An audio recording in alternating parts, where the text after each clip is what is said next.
से जम्मू कश्मीर में आने वाले जितने भी साथी सहयोगी हैं, उन सब की चिंता, उन सब के कंसर्न्स को आज भारतीय जनता पार्टी ने माननीय उपराज्यपाल महोदय श्रीमान मनोज सिन्हा साहब के सामने रखा है। श्रीमान मनोज सिन्हा साहब से हमने ये गुजारिश की है कि कश्मीर घाटी के अंदर जितने भी अल्पसंख्यक समुदाय के लोग काम करते हैं, जिसमें बड़े पैमाने पर कश्मीरी पंडित जो पीएम पैकेज में हैं और उससे पहले के जो सरकारी मुलाजिम हैं, और उनके साथ साथ जो अलग अलग रिजर्व्ड कैटेगरीज में जिनकी सिलेक्शन हुई है, एससीज के हों, एसटीज के हों, पहाड़ी कबीले के हों, एएलसी के हों या पंचायत के जो अकाउंटेंट्स हों, एनएचएम में हों, इन तमाम लोगों की चिंता की जाए। इनको सिक्योर एरिया में, डिस्ट्रिक्ट्स और तहसील हेडक्वार्टर्स में यहाँ सुरक्षित स्थानों पर इनकी पोस्टिंग की जाए, और साथ ही साथ एक नोडल ऑफिसर तय किया जाए राज्यपाल भवन में, जो कश्मीरी पंडित और बाकी के माइनॉरिटीज़, चाहे वो सिख हैं, जम्मू के डोगरा यहाँ काम कर रहे हों या अन्य लोग हों, उन सभी सरकारी मुलाजमों की वो चिंता करें। और साथ ही साथ रिहैबिलिटेशन पॉलिसी, अकोमोडेशंस, इन तमाम विषयों पर भारतीय जनता पार्टी के डेलीगेशन ने जम्मू कश्मीर के माननीय उपराज्यपाल महोदय जी से अपनी बात रखी है। जो कश्मीरी पंडितों के विस्थापित समाज से जो सरकारी मुलाजमों के कैंप हैं, चाहे वो शेखपुरा है, वसू है, वो चाहे बड़गाम में है या अनंतनाग में है, जिस भी जगह है, वहाँ एक सेंस ऑफ इनसिक्योरिटी बढ़ी है। तो प्रशासन को, एलजी एडमिनिस्ट्रेशन से हमने निवेदन किया है कि तुरंत वहाँ का विजिट करके वहाँ काम करने वाले तमाम सरकारी मुलाजमों की हौसला अफजाई की जाए, कॉन्फिडेंस बिल्डिंग मेजर्स लिए जाएं ताकि उनकी हौसला अफजाई हो सके। और साथ ही साथ हमने माननीय उपराज्यपाल महोदय जी से ये भी निवेदन किया है, जो कश्मीर घाटी के अंदर अन्य लोग हैं, सरकारी मुलाजिम हैं, जो कश्मीरी मुसलमान हमारे भाई बहन हैं, चाहे वो बिजनेस कम्युनिटी के हों या अन्य अन्य डिपार्टमेंट में काम करने वाले लोग हों, उनकी भी चिंता की जाए, जम्मू कश्मीर के हर नागरिक की चिंता की जाए। और ये टारगेटेड किलिंग्स जो हो रही है, ये जम्मू कश्मीर के देशभगत लोगों के खिलाफ एक दहशतगर्दों की, पाकिस्तानियों की साजिश है।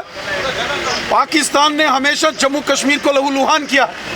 जिस रोज श्री राहुल भट्ट साहब की निर्मम हत्या की गई, उसी रोज पुलवामा के रहने वाले श्रीमान रियाज साहब, जो पुलिस में एसपीओ थे, उनका कत्ल कर दिया गया, बड़ी बेरहमी से उनको मारा गया। ये सब हमको तकलीफ है। पाकिस्तान कश्मीरियों का कातिल है। पाकिस्तान जम्मू कश्मीर के अंदर रहने वाले हर एक शख्स, चाहे वो हिंदू है, मुसलमान है, सिख है या ईसाई है, जम्मू का है या कश्मीरी है, वो हर एक के खिलाफ है। जिस शख्स के अंदर हुब्बुल वतनी का जज्बा है, ये सब उसके खिलाफ। कश्मीरी पंडितों का कहना ये है कि वो इधर सेफ और सिक्योर फील नहीं कर रहे हैं और वो जम्मू जाना चाहते हैं। उन्होंने एक रेजिग्नेशन ऑफर भी दिया है गवर्नमेंट को। क्या गवर्नमेंट ने उनको मुस्तरद कर दिया, ये बोला कि इधर ही रहना आपने, ये क्लैरिफाई करें। कश्मीरी पंडितों की कश्मीर घाटी में सुरक्षा को लेकर एक विस्तृत बातचीत भारतीय जनता पार्टी के प्रतिनिधि मंडल ने माननीय लेफ्टिनेंट गवर्नर मनोज सिन्हा साहब से की है। कश्मीरी पंडित जो यहाँ कश्मीर घाटी में काम कर रहे हैं, जो यहाँ नौकरी कर रहे हैं, अपनी सेवाएं दे रहे हैं, उनके अंदर डर और भय का एक माहौल बना। जिस प्रकार श्रीमान राहुल भट्ट साहब की हत्या की गई, उनके ऑफिस के अंदर जाकर आतंकवादियों ने पॉइंट ब्लैंक से पिस्टल से गोली मारकर उनको शहीद कर दिया। उसके बाद कश्मीरी पंडित समाज हो या अन्य जो हिंदू समाज, सिख समाज, गुजर बकरवाल, पहाड़ी कबीले के लोग, उनके मन में एक डर है, खौफ है। और कश्मीर के अंदर रहने वाले जो हुब्बुल वतनी का जज्बा रखने वाले हमारे जो मुसलमान भाई बहन हैं, उनके दिल में भी डर है। ये तमाम खदशात, कंसर्न माननीय लेफ्टिनेंट गवर्नर साहब के सामने रखे हैं। माननीय लेफ्टिनेंट गवर्नर साहब ने जो रेजिग्नेशन 350 कश्मीरी पंडित सरकारी मुलाजमों ने दिया था, हमने उनसे रिक्वेस्ट की और उन्होंने वो रेजिग्नेशंस नामंजूर कर दिए हैं। और उन्होंने कहा हम कश्मीरी पंडित समाज के हर सरकारी मुलाजम, कश्मीरी पंडित समाज के हर एक शहरी, हर एक बशर, हर एक व्यक्ति की हम चिंता करेंगे, सबकी समस्याओं का समाधान करेंगे। हम सबको मिलकर, चाहे सिविल हो या एडमिनिस्ट्रेशन के लोग हो या पुलिस हो, हम सबको मिलकर इस पाकिस्तान परस्त आतंकवाद से हमको लड़ना होगा। ये दहशतगर्दी इंसानियत की दुश्मन है।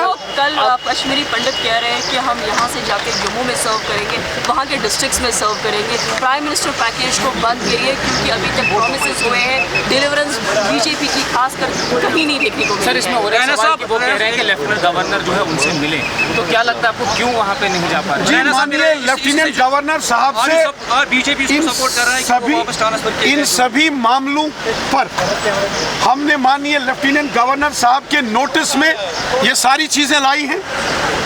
बड़ी गंभीरता के साथ माननीय लेफ्टिनेंट गवर्नर साहब ने हमारी बात सुनी है और उन्होंने अधिकांश बातों पर निर्णय ले लिया है। उन्होंने कहा है कि बहुत जल्द कश्मीरी पंडित समाज से ताल्लुक रखने वाले जो सरकारी मुलाजम कश्मीर घाटी में हो, वो पीएम पैकेज के तहत लगे हों या दूसरी किसी योजना में लगे हों, या जो दूसरे माइनॉरिटी हिंदू और सिख डोगरे हो या गुजर बकरवाल और पहाड़ी कबीले के लोग, उनको सुरक्षित जगहों पर उनकी पोस्टिंग होगी, उनकी सुरक्षा का ख्याल रखा जाएगा, उनकी सभी विषयों, उनकी समस्याओं का सरकार समाधान करेगी। मैं एक बार फिर सबसे ये अपील करता हूं कि ये मुश्किल वक्त है, जो चिंताएं कश्मीरी पंडित समाज के लोगों की हैं या बाकी समाज के लोगों की हैं, वो बहुत जेन्युइन है। हम सबको मिलकर काम करना है, वो चाहे हिंदू है या मुसलमान है, सिख है या ईसाई है, जम्मू का है या कश्मीर का है।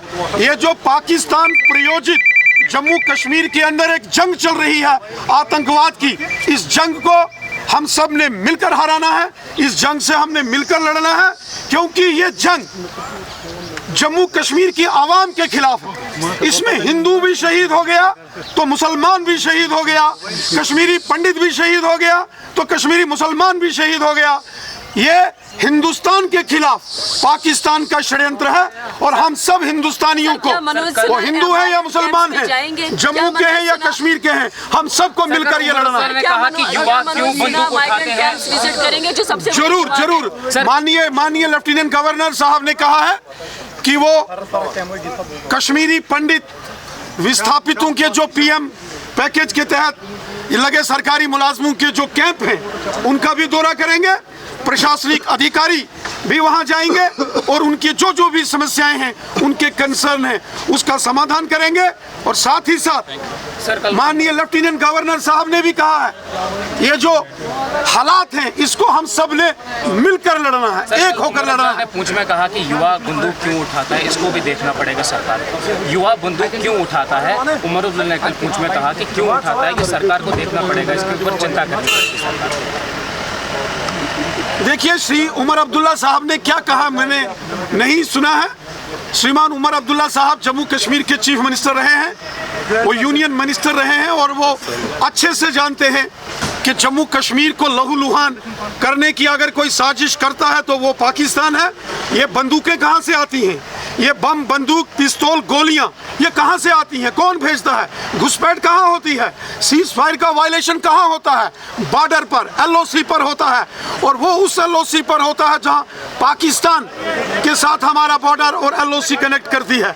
इसलिए बंदूक पाकिस्तान उठाता है, बंदूक के लिए पाकिस्तान साजिश करता है। आतंकवादियों के ट्रेनिंग कैंप्स कहाँ हैं, मीरपुर, कोटली, भिंबर, मुजफ्फराबाद में लश्कर, जैश, हिजबुल मुजाहिदीन कहां से ऑपरेट कर रहे हैं, इनके बड़े बड़े कमांडर कहां छुपे हुए हैं, सलाउद्दीन कहां है, हाफिज सैयद कहां बैठा है, पाकिस्तान में बैठे हैं जम्मू में। इसलिए हिम्मत से श्रीमान उमर अब्दुल्ला साहब को भी कहना चाहिए कि पाकिस्तान कश्मीरियों का गुनाहगार है और पाकिस्तान कश्मीरियों का कातिल है। श्री उमर अब्दुल्ला साहब भी जानते हैं, उनकी पार्टी के भी हजारों वर्कर्स पाकिस्तान की इस दहशतगर्दी की आग में झुलस गए हैं। जम्मू में जो यात्रा बस पे वो जो जल गई, उसमें संकेत मिल रहे हैं कि शायद मिलिटेंट अटैक है ये या सबवर्शन है ये, इसको कैसे देखते हैं आप? और यात्रा सिक्योरिटी को लेकर चिंतित हैं आप? माता वैष्णो देवी जी के दरबार जिस बस में आग लगी थी, एनआईए की जांच में ऐसा सामने आ रहा है कि वो भी एक बहुत बड़ी साजिश थी। एक स्टिकी बॉम्ब से धमाके की बात सामने आ रही है। बड़े पैमाने पर जम्मू कश्मीर के लोगों के खिलाफ पाकिस्तान द्वारा साजिश हो रही है। हमारी सेना, हमारी जम्मू कश्मीर पुलिस और हमारे पैरामिलिट्री फोर्सेस के जांबाज वीर हर प्रकार की साजिश को विफल करेंगे और हम सबको मिलकर पाकिस्तान के इस षड्यंत्र के खिलाफ लड़ना है, एक होकर लड़ना है। पाकिस्तान कोशिश करेगा यहाँ मजहब के नाम पर, धर्म के नाम पर, खित्तों के नाम पर लोगों को लड़ाया जाए, लेकिन हम पाकिस्तान की हर साजिश को नाकाम करेंगे, चाहे वो आतंकवादी साजिश हो या पाकिस्तान का प्रोपेगेंडा हो, नहीं चलने देंगे। सर इधर ही है, मैं फोन करता हूँ सर।